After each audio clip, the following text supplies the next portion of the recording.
Muy buenas noches, amigos oyentes, televidentes, internautas y hermanos migrantes. ¿Cómo están todos ustedes? Esto es Un Café con JJ por Ecuador TV.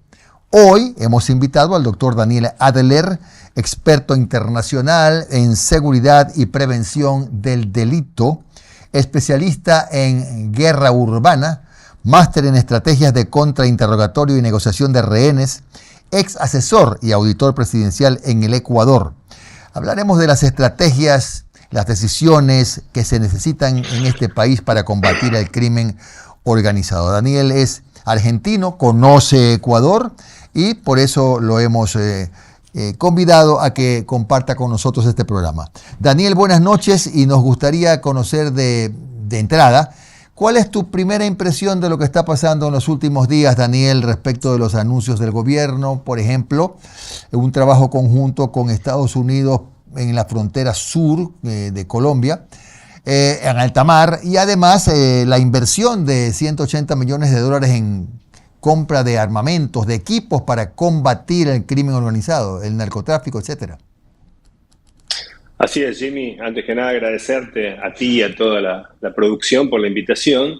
Y efectivamente, hay un cambio de ruta significativo en la lucha contra el crimen organizado y transnacional en el Ecuador.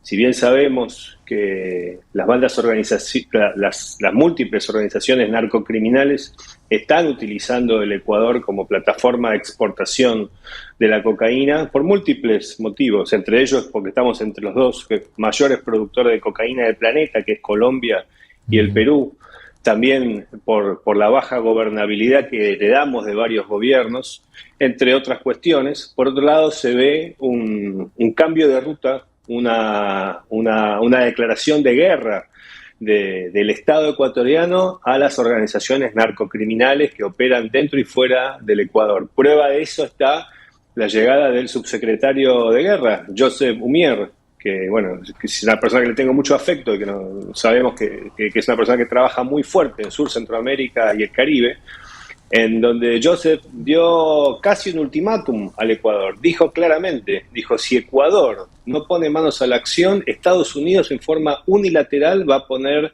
esta guerra contra la narcocriminalidad. Y el gobierno ecuatoriano muy inteligentemente oyó ese ultimátum, esa casi diría amenaza, ¿no? Pero esa declaración de guerra, y esa declaración fue conjunta. Se unió el Estado ecuatoriano a los Estados Unidos y se invirtieron, o se están por invertir 181 millones de dólares, que es muchísimo dinero, justamente para eso, para erradicar los grupos narcoterroristas que operan en territorio ecuatoriano y en las fronteras. Claro, Daniel, el tema es complejo sin duda, tú lo sabes porque eres experto en la materia. Cuando tenemos un vecino como Colombia, en cuyas provincias fronterizas del sur, como Popayán creo que es una y la otra es Nariño, ¿no? Putumayo, perdón, sí, Putumayo y Nariño, hay más o menos 60.000 hectáreas de coca. Y si sumamos una parte de Cauca y una parte del departamento del Amazonas, son 90.000. En un terreno medio agreste, complicado, con sembríos que no pueden ser combatidos ni pueden ser eliminados usando glifosato porque hay una decisión de la Corte Constitucional. Total, tenemos el enemigo ahí arriba. ¿Cómo se hace en este país para contenerlo y para contener temas que derivan en lavado, en crímenes, en extorsión, si arriba tenemos una lluvia de coca todos los días? Bueno, esto corre 100% por mi cuenta, ¿eh? Por un lado, no es Colombia en sí, es el aparato político de Colombia comandado por Petro. Petro sigue siendo un guerrillero del M-19 y está a favor ideológicamente y técnicamente, está a favor justamente de la producción de cocaína y de alguna forma de un nuevo orden mundial, ¿no? ¿Verdad? Él es parte del eje del mal que lucha contra el eje de bien. Hoy día, ya en el año 2026, solamente hay dos bandos. Quedó muy clara cómo es la temática política a nivel mundial. Están dos bandos, está el bien contra el mal, o el mal contra el bien. Y parte del eje del mal, claramente está el gobierno del narcocriminal Petro, que impulsa y triplica, que está al borde de cuadriplicar la producción de cocaína. Pero la pregunta fue muy interesante, Jim. ¿Cómo hacemos para luchar contra un enemigo tan potente, contra el mayor productor de cocaína del planeta? Bueno, la respuesta también es una respuesta clara y llana, con determinación, con perseverancia. Así se lucha contra un monstruo como este, con astucia, con picardía, con inteligencia, con innovación. Por supuesto, no luchando como se vino haciendo los últimos 30 años. Lo decía esto un hombre muy inteligente, Einstein. ¿Cuál es la definición de estupidez? Intentar una y otra vez lo mismo, esperando resultados distintos. Entonces, claramente hay que cambiar el eje de la lucha contra el narcotráfico. ¿Cómo se hace eso? Hay varias instancias, varias aristas, por así decirlo. Primero está la contrainteligencia civil. Empezar a capacitar a la ciudadanía para agudizar la intuición por medio de la observación, que puedan denunciar anónimamente y que la policía y fuerzas especiales, a diferencia de ahora, puedan realizar allanamientos sin orden judicial, pero sí con orden policial. ¿Por qué sin orden judicial? Porque está comprobado que cuando la justicia interviene, lamentablemente todas las operaciones se atrasan entre 21 y 90 días. Si podemos darle más dinamismo a la policía, mayor velocidad de gestión, eso va a ser algo muy importante para poder capturar a las personas que están colaborando o que son parte de las redes criminales. Pero para eso hay un paso previo, que es, de nuestro lado, del Ecuador, transparentar las fuerzas del orden y transparentar las fuerzas de la justicia. ¿Cómo se hace eso? Creando una unidad de asuntos internos. Alguien puede decir, no, ya existe una unidad de asuntos internos en la policía, y es verdad, pero la maneja la misma policía. El desafío es que la manejen los civiles, que podamos tener un control de calidad, un control de confianza a la fuerza del orden y a las fuerzas judiciales. ¿Por qué? Porque en Ecuador estamos viendo que el 80% de las víctimas pasa a las cifras negras de la inseguridad, es decir, 8 de cada 10 víctimas opta por no denunciar por descreimiento en la justicia y en la policía. Claro. Ahora, Daniel, en el caso de que nos está ocupando de la frontera sur de Colombia, me pregunto, ¿de qué manera se va a dar esa cooperación Ecuador-Estados Unidos? Porque naturalmente ni Ecuador puede ingresar a territorio colombiano, por ejemplo, a tratar de someter a eventual presencia de guerrillas colombianas o de los exguerrilleros colombianos, ni Estados Unidos lo puede hacer. Esa ayuda supongo que se limitará a inteligencia y tecnología, ¿no? Desde el lado ecuatoriano.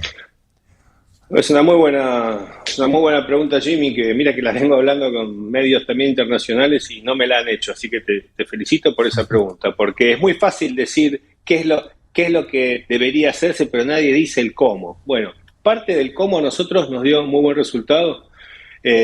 Utilizar garitas aéreas, estructuras aéreas de más de 3,5 metros, 4 metros, donde hay inteligencia con visualización combinada con unidades de civil de frontera del lado ecuatoriano, pero que unidades de garitas aéreas permita elaborar un plan cuadrante, para decirlo un poco menos técnico, con visión estratégica, 3 metros, 4,5 metros de altura, poder dar asistencia a las fuerzas de tierra y poder así tener un perímetro de frontera bastante blindado, bastante hermético. Eso es algo que podemos hacer, se llama plan cuadrante. Yo oportunamente se lo trasladé al presidente de la República, a Noboa, mediante un escrito, y pienso que eso se va a implementar, ya pasó la etapa de análisis. Sería algo muy bueno, el cuerpo de ingenieros del ejército lo puede hacer, sería algo incluso muy barato y sería algo muy potente, porque tendríamos el control estratégico de la frontera norte nuestra y la frontera sur de los colombianos. Ese sería un primer paso inicial, es una medida de rápida implementación, se llama plan cuadrante con garitas aéreas, y le sumaríamos a eso generar contrainteligencia vecinal o contrainteligencia civil, para que seamos los buenos, quienes sorprendamos a los narcotraficantes que constantemente se infiltran por nuestra frontera norte. Claro. Ahora, aparte de este grave problema en la frontera sur de Colombia, que tú dices que se puede empezar a arreglar con esta especie de atalayas, ¿no? el siguiente paso es qué hacemos con el control de esos 13 puertos que tiene Ecuador y que por lo tanto hacen que este sea un país atractivo y por eso somos la capital del tránsito de la droga y tráfico de la droga en el mundo. Pero hay un paso intermedio en que me parece que hay que preocuparnos, ¿no? El asunto es ver cómo se evita que la droga que entra todos los días llegue hasta el puerto. En el camino, ¿qué más se puede hacer de todo lo que se ha hecho? Claro, hay que entender la génesis del problema. ¿Por qué entra la droga? ¿Por qué pasa de Colombia al Ecuador? La droga entra porque tiene garantizada la salida en los buques ecuatorianos. En los puertos de Guayaquil en 80%, en los demás puertos que tenemos en el Ecuador. Es por eso que la droga recorre tantos kilómetros terrestres hasta llegar a los puertos. Primero tenemos que saber que para nosotros, para Ecuador, un puerto es exactamente igual como una frontera. ¿Por qué? Porque es por ahí donde sale la mercadería, donde entra también el dinero y donde todo este juego de ajedrez se produce. Los puertos de las principales ciudades del Ecuador. Se infectan los buques en aguas profundas, como el caso de Pozorja, como el caso de Guayaquil. En algunos casos hay complicidad dentro de los puertos, sabiendo que solamente el 2% de los contenedores pasa algún tipo de escáner electrónico y muchas veces ese escáner misteriosamente se rompe, tiene averías en su mecanismo. Por eso pienso que tenemos que empezar a utilizar el polígrafo, detector de mentiras, evaluaciones grafológicas. Mira, entre el polígrafo, que tiene un 97% de exactitud, y una evaluación grafológica, es decir, la interpretación de la firma, la letra, que eso es rapidísimo, es menos de 60 segundos, tenemos un 99,7% de exactitud y podemos saber qué personas tienen relación con el narcotráfico, con el narcomenudeo y quién se está enriqueciendo o quién tiene complicidad con esta temática. Yo pienso que eso es algo muy importante para implementar en absolutamente todos los trabajadores portuarios. ¿Por qué no también transparentar un poco las fuerzas del orden? El que nada debe, nada teme. Por eso yo creo que eso va a ayudar a reconstruir el matrimonio. Hoy hay un divorcio entre la policía y la ciudadanía, entre las fuerzas del orden y la ciudadanía, entre la justicia, sobre todo la justicia que tantas deudas tiene con el Ecuador, tantas deudas tiene. Es el momento de empezar a reconstruir esa relación, porque tenemos que entender que la policía, la justicia, son la última y la única barrera que nos separa del narcotráfico. Y tenemos que volver a confiar. Pero para eso también ellos tienen que volver a devolver a la ciudadanía más confianza, volver a inspirar el voto de confianza. Es algo fundamental, Jimmy. Bien. Vamos a hacer una pausa y en el siguiente bloque hablaremos de otros temas como las extorsiones, los secuestros extorsivos, el lavado, porque esto de la droga, del narcotráfico, del crimen organizado es un gran negocio y es un negocio transnacional. Por eso no se resuelve solo con la voluntad del Ecuador. Ya regresamos con Daniel Adler.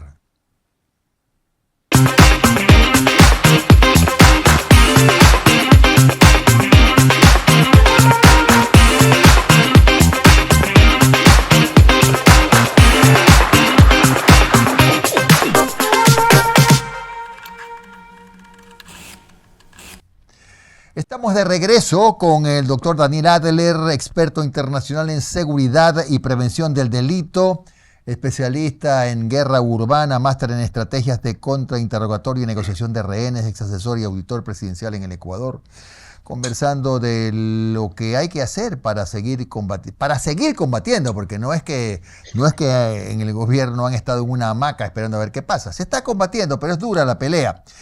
Y algo que conversábamos en los comerciales con Daniel es que el dato que tiene Daniel es que entre el 75 y 80% de empresarios, de comerciantes, de productores está vacunado y se ha normalizado la vacuna. ¿Cómo es eso? Sí, lastimosamente no. Cada vez hay menos resistencia, cada vez hay menos denuncia al tema. Al tristemente y mal llamado vacuna, porque la vacuna tiende a curar, ¿no? Y esto es una enfermedad, es un tóxico, es la extorsión, es que 2, 3 gatos locos le quiten el trabajo a una persona, le quiten su fruto, la utilidad de su trabajo. Y no solamente son comerciantes o empresarios o personas que manejan dinero. Hoy el impuesto revolucionario, o la extorsión o vacuna, como se llama en Ecuador, va incluso a dueños de casas particulares. Quien hoy tenga una casita tiene que, o está siendo demanda esto, la extorsión, entre $2 y $3 semanales, lo cual no solamente le rompe la economía a las personas que están en la economía más popular, sino que también le fragmenta el alma, porque uno después dice, ¿por qué tengo que pagar por vivir en mi propia casa? Es algo que no es justo. Y ahí empieza uno a tener esa crisis macro disruptiva que dice, bueno, pero ¿qué es la justicia? ¿Qué es el bien? ¿Qué es el mal? ¿Cómo se combate? Y ahí es donde se empieza a perder, no la batalla, la guerra. Cuando se normaliza una temática criminal, cuando uno ya se da por vencido, baja los brazos y dice, voy a pagar porque si no me va a pasar esto, esto y esto, o otros casos abandonan la propiedad, la cual es tomada por el narcotráfico, y de ahí expenden más droga.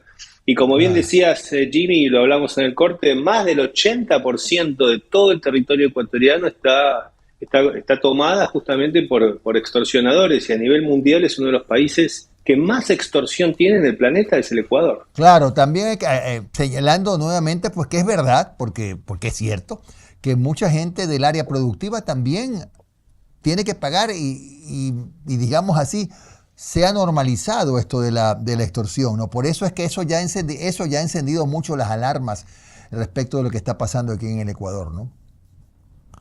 Sí, pero recordemos que para que alguien tenga que pagar un extorsionador, es decir, para que una muchacha vaya con un flyer a la casa de una persona diciendo a qué número tiene que llamar, y para que se desplace una persona en bicicleta a cobrar esa extorsión y todo eso pase, lamentablemente tiene que haber zonas liberadas por las fuerzas de seguridad, y eso es algo que también tenemos que evidenciar. Si bien hay decisión política, por otro lado, vemos también que hay mucha infiltración del narcotráfico dentro de los poderes del Estado, y eso es algo que estamos a tiempo todavía de frenar. Esa nueva ola criminal la podemos frenar, pero se necesita mayor impulso, mayor velocidad y saber que en materia de seguridad el camino al infierno está plagado de buenas intenciones. Totalmente. Lo único que importa son los resultados, y la gente ya no quiere más cuentos, no quiere más redes sociales, quiere resultados concretos que le permitan vivir con libertad. Claro, Daniel, el lavado es otro problema muy grave. La matriz que sostiene para sostener el crimen organizado es el lavado.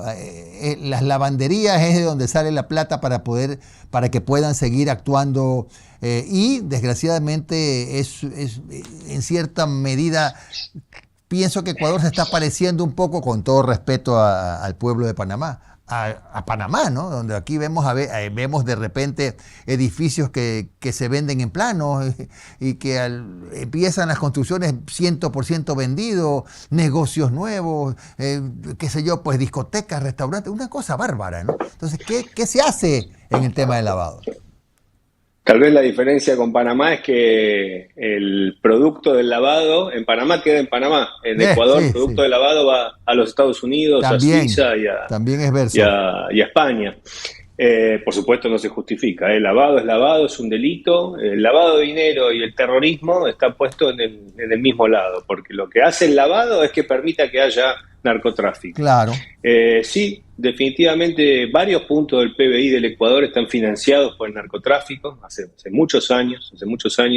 Creo que una buena unidad de información financiera, una buena unidad de infiltración dentro del sistema financiero privado ecuatoriano podría ser una gran alternativa, si es que recordemos siempre que el narcotráfico trabaja en redes. O sea, el narcotráfico no es más como era la época de Pablo Escobar, o como tal vez uno se puede imaginar a un bandido con antifaz y una ametralladora en la mano. Hoy el narcotráfico penetra en los principales bufetes de abogados del país, en los principales estudios de marketing, en las principales compañías de 5 estrellas, justamente para infiltrarse en el mundo criminal y tener no solamente la posibilidad de lavar, sino que también tener reputación comercial, reputación que le permita a los narcotraficantes poder desplazarse en las altas esferas de de la oligarquía ecuatoriana. Y eso le permite justamente, más incidencia a lavar los recursos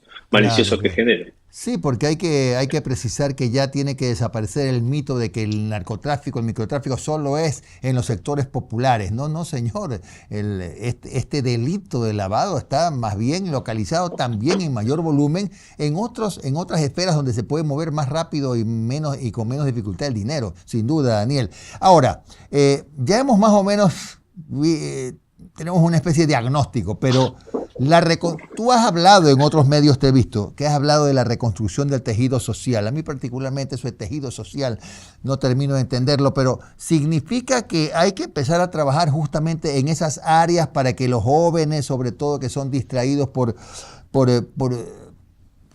lo que atrae el hecho de ganar plata fácil, no vayan por ese camino, sino por el lado de la gente honesta, ¿no? ¿En qué forma se reconstruye el tejido social? Claro, está buena. ¿En qué forma se reconstruye? Porque no Sí, basta con pues. decirle a alguien, oye, No, no seas un narcomenudista claro, y no claro. vendas H en la puerta de la escuela, sea una persona honesta y trabaja 12 horas por día transpirando por un cuarto del dinero. Ese No. no sería el mensaje si queremos impactar. Por un lado, querido Jimmy, tenemos que reconocer que hay algo que se llama narcocultura, que está impactando muy fuertemente, que está explotando dentro de la cabeza de los niños de 10 a 18 años.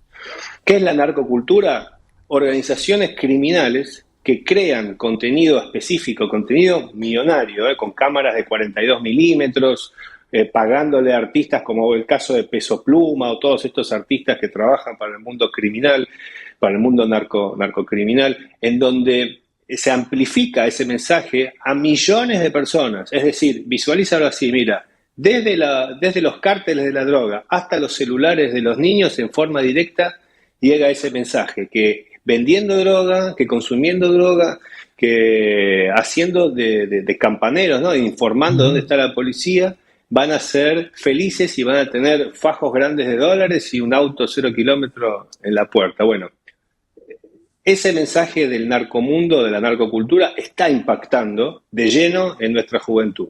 Lo que yo propongo es que visualicemos este problema no solamente como un problema policial, que nos demos cuenta de la gravedad de este problema. La gravedad quiere decir que es mucho más hondo y es mucho más perdurable en los años. Esto viene de 2 o 3 generaciones de padres que le tienen miedo a sus hijos, que no los educan, que tal vez no entienden, no quieren entender que si no estás del lado del bien, automáticamente estás del lado del mal, Ujú. que la reconstrucción del tejido social o un buen plan de seguridad tiene que tener un mejor plan de inclusión con progreso, porque hoy, en Ecuador y en Latinoamérica en general, el Caribe, hay decenas de miles, tal vez millones de personas, de jóvenes, no tan jóvenes también, que están viendo cuáles son los dos caminos. O trabajar 6 horas y vender H en la puerta del colegio, de la iglesia, o ¿qué otra opción hay? No hay una opción tentadora hoy. Yo propongo que los estados, directamente el estado ecuatoriano, apele a ese sentido especial que tienen los ecuatorianos, que es el emprendedurismo, la educación comercial. De hecho, está comprobado que el Ecuador, dentro de los 33 países de Sur, Centroamérica y Caribe, es el país con mayor tasa de emprendedores. 33% de la sociedad es emprendedora. Si podemos hacer que nuestros jóvenes empiecen a visualizar una opción como crear una marca personal, descubrir cuál es su talento oculto, transformarlo en un modelo de negocios, yo estoy seguro que eso va a alejar de los malos pensamientos a muchos de nuestros jóvenes. Mira, hay una frase de Bastiat que decía, donde entra el comercio no entran las balas, y eso es algo muy cierto. Yo creo que el Estado tendría que tener un paquete de oportunidades a las personas que aún no están quemadas, ¿eh? No digo a los criminales, a los delincuentes, a Ujú. los asesinos, esos ya están quemados, no hay solución para eso. Estoy diciendo a las personas que están viendo los dos caminos y todavía no decidieron para dónde ir. Tal vez están inclinándose para uno, pero estamos a tiempo de rescatarlos, de decirles, mira, el Estado ecuatoriano va a trabajar en un plan de una revolución emprendedora, una estrategia de movilidad social ascendente, en donde todos los sectores, indistintamente del tema político, ideológico, todos los sectores puedan ascender en las mismas condiciones, con educación financiera, educación comercial, creando una marca propia, tal vez no trabajando asalariado tantas horas y tan fuerte para cobrar los $400. Tal vez es momento de algo novedoso, diferencial, de volver a transformar el Ecuador en un país de propietarios, de emprendedores, de comerciantes, que todos puedan tener algo lo que ganar o en algunos casos algo lo que perder si entran en el mundo sin salida del narcotráfico. Claro, y también considero en la parte final ya del programa, Daniel, que nosotros como sociedad tenemos que ya dejar de ver las cosas desde la ventana, ¿no? Vemos todo desde la ventana, criticamos, somos duros, somos punzantes, exigimos, pedimos, pero a lo mejor no participamos, no siempre por miedo, a veces porque es más cómodo esperar y convertirnos en una especie de abogados o de policías atrás de un teclado. Me parece que nos hace falta también a nosotros integrarnos como sociedad. Tenemos 30 segundos, Daniel, para si quieres comentar algo para cerrar. No, completamente de acuerdo contigo. Hay que asumir los costos de lo que no involucrarse conlleva, saber que tenemos que estar más presentes y sobre todo recordar que no existe la libertad si es que no tenemos garantizado el derecho a la vida, que tenemos que exigirlo y ser un poco más punzantes con esa temática. Muchas gracias a Daniel Adler, experto en seguridad y prevención del delito, que nos ha acompañado desde Argentina. Abrazo grande, Daniel, muy amable y buenas noches. Y con ustedes, amigos, oyentes, televidentes, internautas, hermanos migrantes, nos vemos mañana a las 10 de la noche.